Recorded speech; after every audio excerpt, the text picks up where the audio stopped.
¿Qué tal amigos? Bienvenidos al segundo capítulo del audiolibro, El arte de la seducción de Robert Greene. Espero que la primera parte les haya gustado y hayan extraído de ella valiosas lecciones. No se olviden de darle like al video y de suscribirse al canal si aún no lo han hecho para que no se pierdan de ninguna de las actualizaciones. Y bueno, dicho esto, empecemos con el segundo capítulo. El libertino. Una mujer nunca se siente suficientemente deseada y apreciada. Quiere atención, pero demasiado a menudo el hombre es distraído e insensible. El libertino es una de las grandes figuras de la fantasía femenina. Cuando desea a una mujer, por breve que pueda ser ese momento, irá hasta el fin del mundo por ella. Puede ser infiel, deshonesto y amoral, pero eso no hace sino aumentar su atractivo. A diferencia del hombre decente normal, el libertino es deliciosamente desenfrenado, esclavo de su amor por las mujeres. Está además el señuelo de su reputación. Tantas mujeres han sucumbido a él que debe haber un motivo. Las palabras son la debilidad de una mujer, y él es un maestro del lenguaje seductor. Despierta el ansia reprimida de una mujer, adaptando a ti la combinación de peligro y placer del libertino. El libertino apasionado. Para la corte de Luis XIV, los últimos años del rey fueron sombríos. El monarca estaba viejo y se había vuelto insufriblemente religioso y antipático. La corte se aburría y desesperaba por alguna novedad. En 1710, por lo tanto, el arribo de un joven de 15 años en extremo apuesto y encantador tuvo un efecto particularmente intenso en las damas. Se apellidaba Fronsac y sería el futuro duque de Richelieu, sobrino nieto del perverso cardenal Richelieu. Era insolente e ingenioso. Las damas jugueteaban con él, pero en correspondencia, el duque besaba sus labios, mientras sus manos se aventuraban lejos para un muchacho inexperto. Cuando esas manos se extraviaron faldas arriba de una duquesa no tan indulgente, el rey enfureció. Las damas para quienes había sido tan divertido no soportaron su ausencia. En comparación con los estirados de la corte, tenía una osadía increíble, ojos penetrantes y manos más rápidas de lo conveniente. Nada podía detenerlo. Su novedad fue irresistible. Las damas de la corte imploraron y su estancia en la Bastilla se interrumpió. Años después, la joven Mademoiselle de Valois paseaba en un parque de París con su dama de compañía, una anciana que jamás se apartaba de ella. Su padre, el duque de Orleans, había resuelto proteger a la menor de sus hijas contra los seductores de la corte hasta que ella pudiera casarse. Así que le había asignado esa dama de compañía, mujer de impecable virtud y amargura. En aquel parque, sin embargo, Mademoiselle de Valois vio que un joven la miraba y prendía fuego a su corazón. Él pasó de largo, pero su mirada fue clara e intensa. La dama de compañía le dijo quién era: el infame duque de Richelieu, blasfemo, enamoradizo y seductor, alguien a quien evitar a toda costa. Días más tarde, la dama condujo a Mademoiselle de Valois a otro parque, y he aquí que Richelieu volvió a cruzarse en su camino. Esta vez iba disfrazado de mendigo, pero su modo de mirar era inconfundible. Mademoiselle de Valois le devolvió la mirada, al menos algo interesante en su vida monótona. Dada la severidad de su padre, ningún hombre se había atrevido a acercársele, y ahora ese cortesano famoso la perseguía. A ella en lugar de cualquier otra dama de la corte. ¡Qué emoción! Él le haría llegar pronto, a escondidas, hermosos mensajes en los que expresaba su incontrolable deseo por ella. Mademoiselle de Valois respondía tímidamente, pero en poco tiempo esos mensajes eran lo único por lo que vivía. En uno de ellos, el duque le prometió disponerlo todo si ella pasaba una noche con él. Creyendo imposible esto, a ella no le importó seguirle el juego y aceptar su atrevida propuesta. Mademoiselle de Valois tenía una doncella, llamada Angélique, que la desvestía antes de acostarse y que dormía en un cuarto contiguo. Una noche, mientras su dama de compañía tejía, Mademoiselle de Valois distrajo su lectura y vio a Angélique llevando su ropa de cama a la habitación. Pero, contra su costumbre, Angélique se volvió y le sonrió. Era Richelieu, magistralmente disfrazado de la camarera. Mademoiselle de Valois estuvo a punto de gritar de susto, pero se contuvo, percatándose del peligro en que se hallaba. Si decía algo, su familia se enteraría de los mensajes y de su participación en el asunto. ¿Qué podía hacer? Decidió ir a su habitación y disuadir al joven duque de su maniobra, ridículamente peligrosa. Así, deseó buenas noches a su dama de compañía, pero una vez en su recámara, sus planeadas palabras fueron inútiles. Cuando trató de razonar con Richelieu, él respondió con esa mirada suya y la tomó entre sus brazos. Ella no podía gritar, pero no sabía qué hacer tampoco. Las impetuosas palabras de él, sus caricias, el peligro de todo. Su cabeza le daba vueltas, estaba perdida. ¿Qué eran la virtud y su aburrimiento de antes, comparados con una noche con el libertino más conocido de la corte?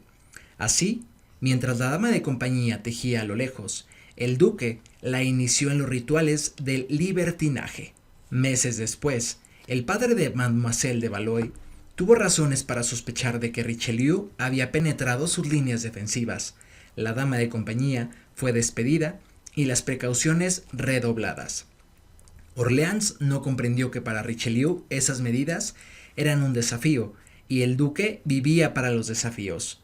Compró la casa de al lado, bajo nombre falso, y abrió una puerta secreta en la pared misma que daba a la alacena de Orleans. En esta alacena, y a lo largo de los meses siguientes, hasta que la novedad se agotó, Mademoiselle de Valois y Richelieu disfrutaron de citas interminables. Todos en París sabían de las proezas de Richelieu, pero él se encargaba de divulgarlas lo más ruidosamente posible. Cada semana una nueva anécdota circulaba en la corte. Un hombre había encerrado una noche a su esposa en una habitación del piso de arriba, preocupado de que el duque anduviera atrás de ella. Para reunirse con la dama, el duque se había arrastrado a oscuras por una frágil tabla suspendida entre dos ventanas de pisos superiores. Dos mujeres que vivían en una misma casa, una viuda, la otra casada y muy religiosa, habían descubierto, para su mutuo horror, que el duque las había enamorado al mismo tiempo, dejando a una durante la noche para estar con la otra. Cuando se lo reclamaron, Richelieu, siempre al acecho de algo nuevo y dueño de una labia endemoniada, no se disculpó ni retractó, sino que procedió a convencerlas de un ménage à trois, aprovechándose de la vanidad herida de cada una de ellas, que no soportaban la idea de que prefiriera a la otra. Año tras año aumentaban las notables historias de la seducción del duque. Una mujer admiraba su audacia y valor, otra su gallardía para contrariar a un esposo. Las mujeres competían por su atención. Si él no quería seducirlas, tenía que haber algo malo en ellas. Ser el blanco de sus atenciones se volvió una grandiosa fantasía. Una vez, dos damas sostuvieron un duelo de pistolas por él, y una de ellas resultó gravemente herida. La duquesa de Orleans, su más implacable enemiga, escribió: si creyera en la brujería, pensaría que el duque posee un secreto sobrenatural, pues nunca he conocido una mujer que le haya puesto la menor resistencia. En la seducción suele presentarse un dilema. Para seducir es necesario planear y calcular, pero si la víctima sospecha de motivos ocultos en la otra parte, se pondrá a la defensiva. No obstante, si el seductor parece imponerse, inspirará miedo en lugar de deseo. El libertino apasionado resuelve este dilema de forma muy astuta. Por supuesto que debe calcular y planear. Debe hallar la manera de eludir al marido celoso o al obstáculo de que se trate. Esta es una labor agotadora. Pero, por naturaleza, el libertino apasionado también tiene la ventaja de una libido incontrolable. Cuando persigue a una mujer, realmente arde en deseos por ella. La víctima lo siente y hierve a su vez, aun a pesar de sí misma. ¿Cómo podría imaginar que él es un seductor desalmado que la abandonará, siendo que ha afrontado tan fervientemente todos los peligros y obstáculos para conseguirla? Y aun así, ella está al tanto de su pasado deshonroso, de su amoralidad incorregible. Eso no importa, porque también conoce su debilidad. Él no puede controlarse, más aún, es esclavo de todas las mujeres. Por consiguiente, no inspira temor. El libertino apasionado nos da una lección simple.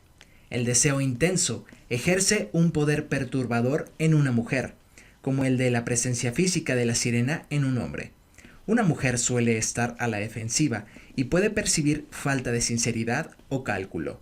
Pero si se siente consumida por tus atenciones y está segura de que harás cualquier cosa por ella, no verá en ti nada más, o encontrará la manera de perdonar tus indiscreciones. Esta es la excusa perfecta para un seductor. La clave es no exhibir el menor titubeo, dejar toda inhibición, soltarte, demostrar que no te es posible controlarte y que, en esencia, eres débil. No te preocupes de inspirar desconfianza. En tanto seas esclavo de sus encantos, ella no pensará en lo que viene después. El libertino demoníaco. A principios de la década de 1880, algunos miembros de la alta sociedad romana comenzaron a hablar de un joven periodista de reciente aparición, un tal Gabriel de Anuncio. Esto era de suyo extraño, porque la realeza italiana despreciaba enormemente a todo aquel que no pertenecía a su círculo, y un reportero de sociales era casi tan vulgar como indigno. Los hombres de alta cuna, en efecto, le prestaban poca atención. De Anuncio no tenía dinero y apenas unas cuantas relaciones, pues procedía de un ambiente de estricta clase media. Además, para ellos era soberanamente feo, bajo, fornido, de tez oscura y picada, y ojos saltones. Los hombres lo juzgaban tan poco atractivo que le permitían de buena gana circular entre sus esposas e hijas, seguros de que sus mujeres estaban a salvo con ese adefesio, y felices de poder librarse de tal cazador de chismes. No eran los hombres quienes hablaban de Anuncio, eran sus esposas. Presentadas a de Anuncio por sus maridos, aquellas duquesas y marquesas terminaron invitando a ese hombre de apariencia extraña, y cuando estaba a solas con ellas, su actitud cambiaba repentinamente. En cuestión de minutos, las damas estaban embelesadas. Para comenzar, de Anuncio tenía la voz más maravillosa que ellas hubieran escuchado jamás. Baja y grave, con articulación silabeada, ritmo fluido y entonación casi musical. Una mujer la compararía con campanarios repicando a lo lejos. Otras decían que esa voz poseía un efecto hipnótico. También, las palabras que emitía eran interesantes, frases aliteradas, locuciones preciosas, imágenes poéticas y un modo de elogiar capaz de derretir el corazón de una mujer. De Anuncio había alcanzado el dominio del arte de adular. Parecía conocer la debilidad de cada mujer. A una la llamaba diosa de la naturaleza, a otra incomparable artista en ciernes, a otra más, figura romántica salida de las páginas de una novela. El corazón de una mujer latía con fuerza mientras el periodista describía el efecto que ella ejercía en él. Todo era sugerente y aludía a sexo o romance.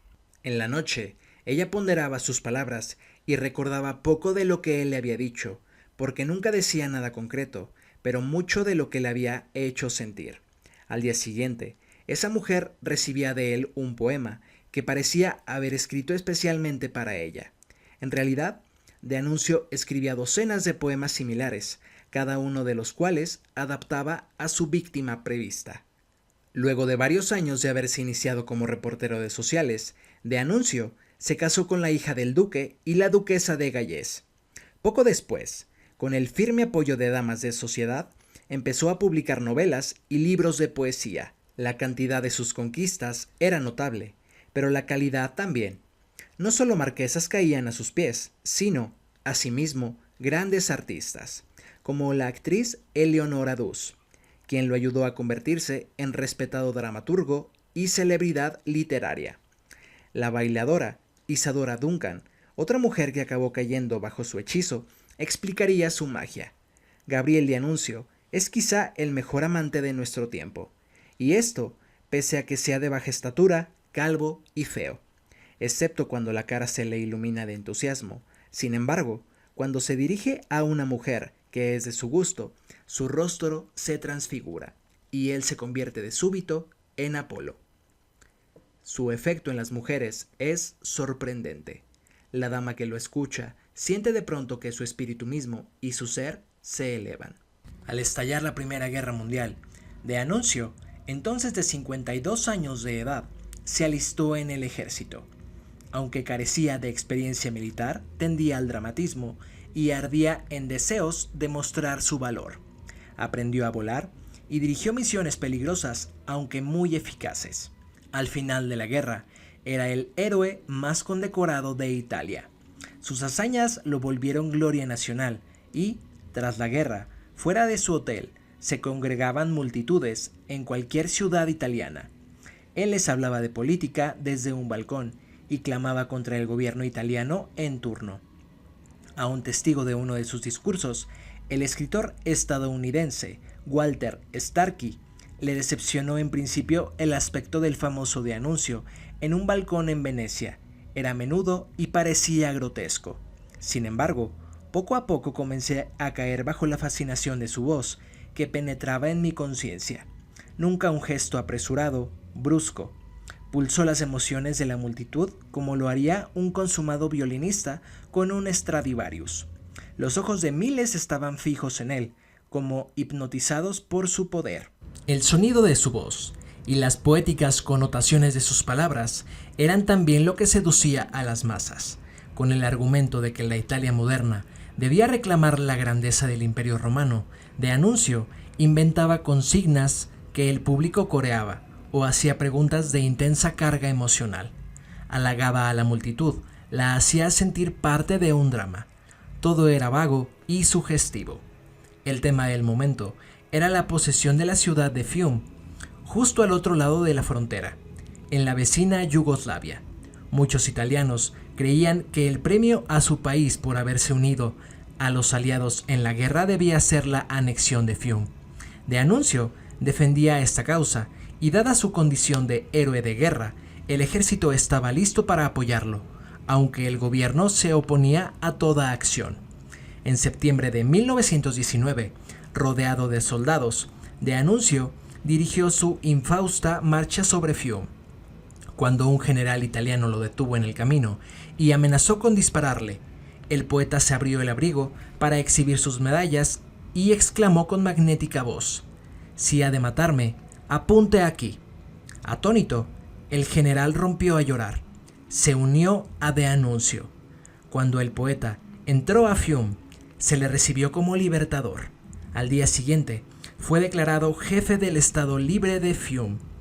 Pronto, pronunciaba discursos todos los días desde un balcón en la plaza principal de la ciudad, hechizando a decenas de miles sin el auxilio de altavoces. Iniciaba toda clase de celebraciones y rituales rememorando el Imperio Romano. Los ciudadanos de Fiume dieron en imitarlo, en particular sus proezas sexuales. La urbe se convirtió en un burdel gigantesco. Él era tan popular que el gobierno italiano llegó a temer una marcha sobre Roma, la que, de haberse efectuado en ese momento, teniendo De Anuncio el apoyo de gran parte del ejército, habría podido culminar exitosamente. El poeta habría aventajado así a Mussolini y cambiado el curso de la historia.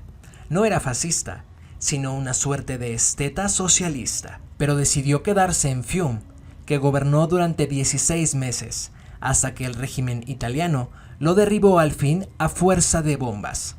La seducción es un proceso psicológico que trasciende el género, salvo en el par de áreas clave en que cada género tiene su propia debilidad.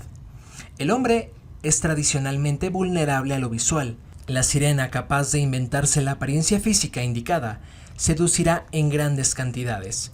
La debilidad de las mujeres son el lenguaje y las palabras. Como escribió la actriz francesa Simone, una de las víctimas de Anuncio, ¿cómo podrían explicarse las conquistas del poeta, sino por su extraordinario poder verbal y el timbre musical de su voz, puesta al servicio de una excepcional elocuencia? Porque mi sexo es susceptible a las palabras, lo embrujan, quieren ser dominado por ellas. El libertino es tan promiscuo con las palabras como con las mujeres. Elige términos por su aptitud para sugerir, insinuar, hipnotizar, elevar, contagiar. Las palabras del libertino equivalen al aderezo corporal de la sirena. Son un poderoso entretenimiento sensual, un narcótico. El libertino usa demoníacamente el lenguaje porque no lo concibe para comunicar o transmitir información, sino para persuadir, halagar y causar confusión emocional. Tal como la serpiente en el jardín del Edén se sirvió de palabras para hacer caer a Eva en la tentación. El caso de Anuncio pone de manifiesto el vínculo entre el libertino erótico, que seduce a las mujeres, y el libertino político, que seduce a las masas. Ambos dependen de las palabras. Adopta a tu propia situación la personalidad del libertino y descubrirás que el uso de las palabras como sutil veneno tiene infinitas aplicaciones. Recuerda, lo que importa es la forma, no el contenido. Cuanto menos reparen tus víctimas en lo que dices y más en lo que les haces sentir, tanto más seductor será tu efecto. Da a tus palabras un elevado sabor espiritual y literario, el mejor para insinuar deseo en tus involuntarias presas. Pero, ¿cuál es entonces esta fuerza con que Don Juan seduce? Es el deseo, la energía del deseo sensual. Él desea en cada mujer la totalidad de la feminidad. La reacción a esta pasión gigantesca embellece y desarrolla a la persona deseada, la cual se enciende en acrecentada hermosura al reflejarlo. Así como el fuego del entusiasta ilumina con fascinante esplendor aun a quienes traban con él una relación casual, así Don Juan transfigura en un sentido mucho más profundo a cada mujer.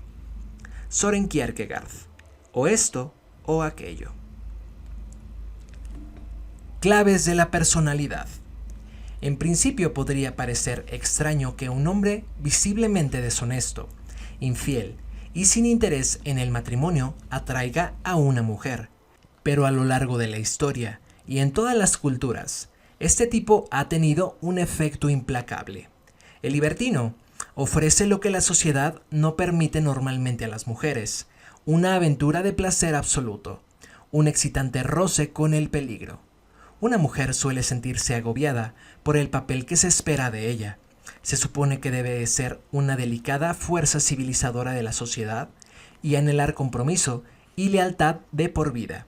Pero, a menudo, su matrimonio y relaciones no le brindan romance ni devoción, sino rutina y una pareja invariablemente distraída. Es por eso que persiste la fantasía femenina de un hombre capaz de entregarse por entero, un hombre que viva para la mujer, así sea solo un instante. Este reprimido lado oscuro del deseo femenino halló expresión en la leyenda de Don Juan. Al principio, esta leyenda fue una fantasía masculina, el caballero audaz que podía tener todas las mujeres que quisiera, pero en los siglos XVII y XVIII, Don Juan transitó lentamente del aventurero masculino a una versión más feminizada, un hombre que solo vivía para las mujeres. Esta evolución fue producto del interés de las mujeres en ese argumento y resultado de sus deseos frustrados. El matrimonio era para ellas una forma de servidumbre por contrato, pero Don Juan ofrecía placer por el placer mismo, un deseo sin condiciones. Cuando una mujer se cruzaba en su camino, él no pensaba más que en ella.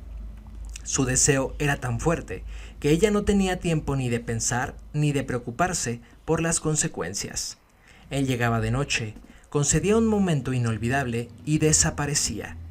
Quizá para entonces ya había conquistado a miles de mujeres, pero eso no hacía sino volverlo más interesante. El abandono era mejor que no ser deseada por un hombre así. Los grandes seductores no ofrecen los apacibles placeres que la sociedad aprueba. Tocan el inconsciente de una persona, los deseos reprimidos que claman por ser liberados. No creas que las mujeres son las criaturas frágiles que a algunos les gustaría que fueran. Como a los hombres, también a ellas les atrae enormemente lo prohibido, lo peligroso, incluso lo un tanto perverso. Don Juan termina yéndose al infierno y la palabra raque, libertino en inglés, se deriva de Reichel, el hombre que rastrilla el carbón en el infierno. El componente diabólico es parte de esta fantasía. Recuerda siempre, para actuar como libertino, Debes transmitir una sensación de oscuridad y riesgo, con objeto de sugerir a tu víctima que participa de algo raro y estremecedor, una oportunidad para satisfacer sus propios deseos lascivos. Para actuar como libertino, el requisito más obvio es la capacidad de soltarte, de atraer a una mujer al periodo puramente sexual, en que pasado y futuro pierden sentido. Debes poder abandonarte al momento. Cuando el libertino Valmont, basado en el duque de Richelieu, en la novela epistolar de Laclos del siglo XVIII, Las amistades peligrosas, escribe cartas evidentemente calculadas para tener cierto efecto en su víctima selecta, Madame de Tourvel. Ella adivina a todas luces sus intenciones, pero cuando esas cartas la hacen arder de pasión, empieza a ceder. Un beneficio adicional de esta cualidad es que te hace parecer incapaz de controlarte, muestra de debilidad que agrada a una mujer. Al abandonarte a la seducida, le haces creer que solo existes para ella, sensación que refleja una verdad, por temporal que sea. La mayoría de las centenas de mujeres que Pablo Picasso, consumado libertino, sedujo al paso de los años, tuvieron la sensación de ser las únicas que él en verdad amaba. Al libertino jamás le preocupa que una mujer se le resista, ni, en realidad, ningún otro obstáculo en su camino. Un marido, una barrera física. La resistencia no hace otra cosa que espolear su deseo, incitarlo aún más. Cuando Picasso seducía a Francois Gillot, le rogó que se resistiera. Necesitaba resistencia para incrementar la emoción. En todo caso, un obstáculo en tu camino te brinda la oportunidad de demostrar tu valía, tanto como la creatividad que pones en las cosas del amor.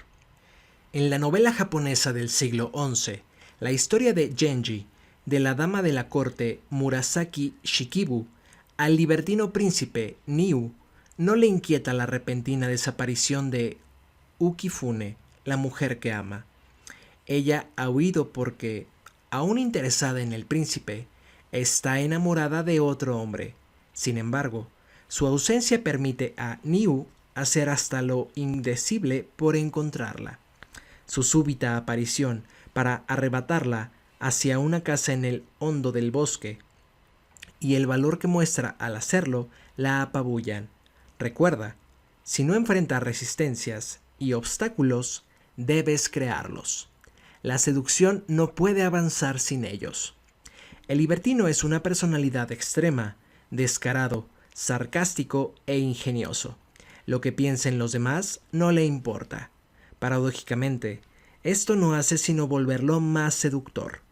En la cortesana atmósfera de Hollywood, en la época del imperio de los estudios, cuando la mayoría de los actores se portaban como borreguitos, el gran libertino Errol Flynn destacó por su insolencia.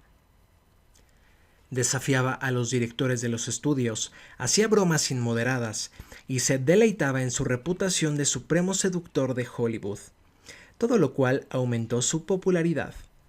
El libertino precisa de un telón de fondo convencional, una corte anquilosada, un matrimonio aburrido, una cultura conservadora, para brillar, para ser apreciado por la bocanada de aire fresco que aporta.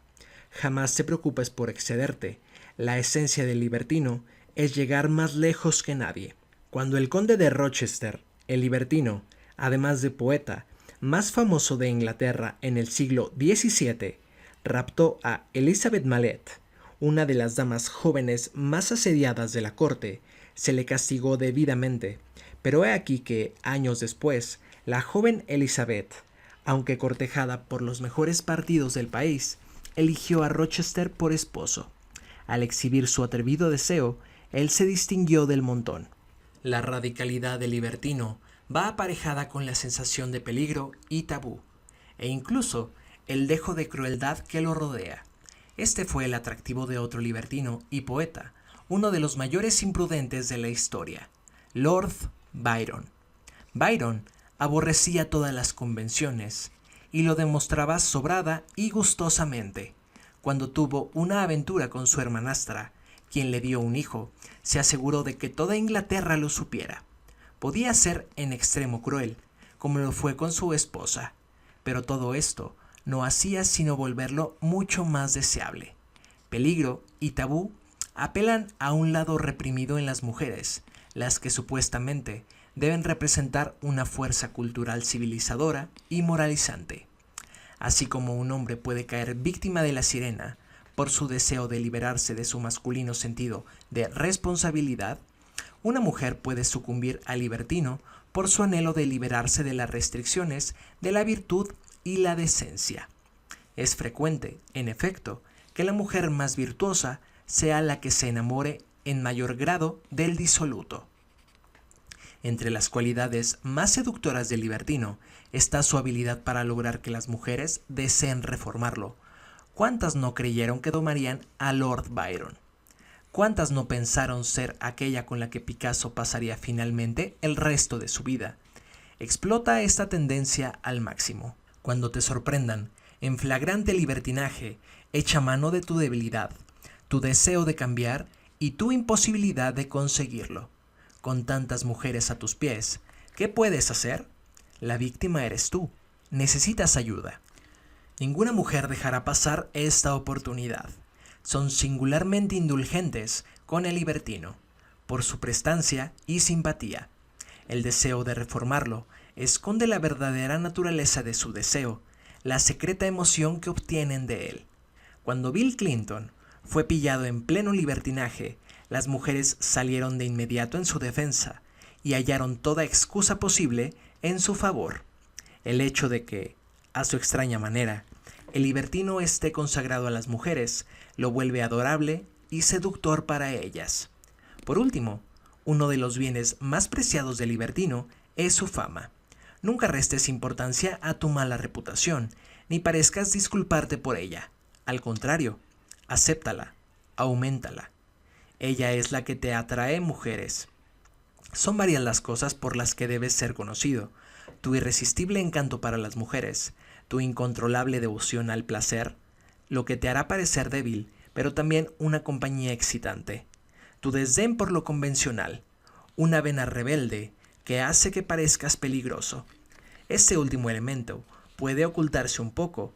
En la superficie, sé atento y cortés, pero no dejes de hacer saber que tras bastidores eres incorregible. El duque de Richelieu divulgaba sus conquistas tanto como podía, con lo que estimulaba el deseo competitivo de otras mujeres de sumarse al club de las seducidas. Lord Byron atraía a sus víctimas propicias gracias a su mala fama. Una mujer puede ser ambivalente ante la fama de Clinton, pero bajo esa ambivalencia hay un interés profundo. No dejes tu reputación al azar o al rumor. Es tu obra maestra y debes producirla, pulirla y exhibirla con la atención de un artista. Símbolo: fuego.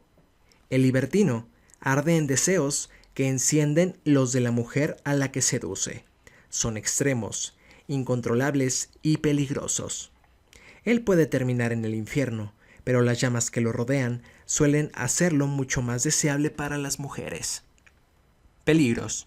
Como el de la sirena, el mayor riesgo para el libertino procede de los miembros de su mismo sexo, mucho menos indulgentes que las mujeres con sus constantes líos de faldas.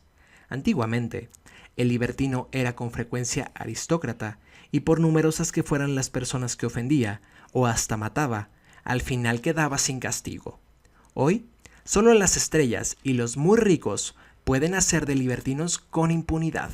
Los demás debemos ser prudentes.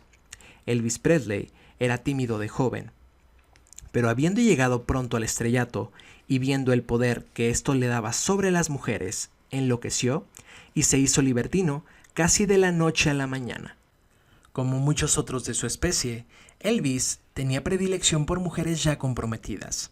En numerosas ocasiones se vio acorralado por maridos o novios furibundos y se llevó moretones y cortadas. Esto parecería indicar que debes huir graciosamente de novios y esposos, en especial al inicio de tu carrera. Pero el encanto del libertino reside en que esos peligros no le importan. No puedes ser libertino si eres temeroso y prudente. La paliza ocasional forma parte del juego. Aún así, cuando tiempo después Elvis estaba en el pináculo de su carrera, ningún esposo se atrevía a tocarlo. El mayor peligro para el libertino no proviene del esposo ofendido en extremo, sino de los hombres inseguros que se sienten amenazados por la figura del Don Juan. Aunque no lo admitan, ellos envidian la vida de placer del libertino y, como todo envidioso, atacarán en forma encubierta, a menudo disfrazando de moral sus asedios. El libertino puede ver en peligro su carrera por culpa de tales hombres, o de la ocasional mujer igualmente insegura, a quien le duele que aquel no la desee. Es poco lo que él puede hacer para evitar la envidia. Si todos fueran tan afortunados seductores, la sociedad no funcionaría. Así que, acepta la envidia como prenda de honor. Pero no seas ingenuo, sé astuto. Cuando un moralista te ataque, no te dejes engañar por su cruzada. Lo mueve la envidia pura y simple. Podrías neutralizarlo mostrándote menos libertino, pidiendo perdón, asegurando que ya te reformaste, pero esto dañará tu reputación, tu menos adorable. A la larga, lo mejor es sufrir los ataques con dignidad y seguir adelante. La seducción es la fuente de tu poder, y siempre podrás contar con la infinita indulgencia de las mujeres. Y bueno amigos, aquí termina el segundo capítulo de este audiolibro. No se olviden de darle like al video y de suscribirse al canal para que no se pierdan de las actualizaciones. Yo los veo en unos días más con el próximo capítulo. Hasta la próxima.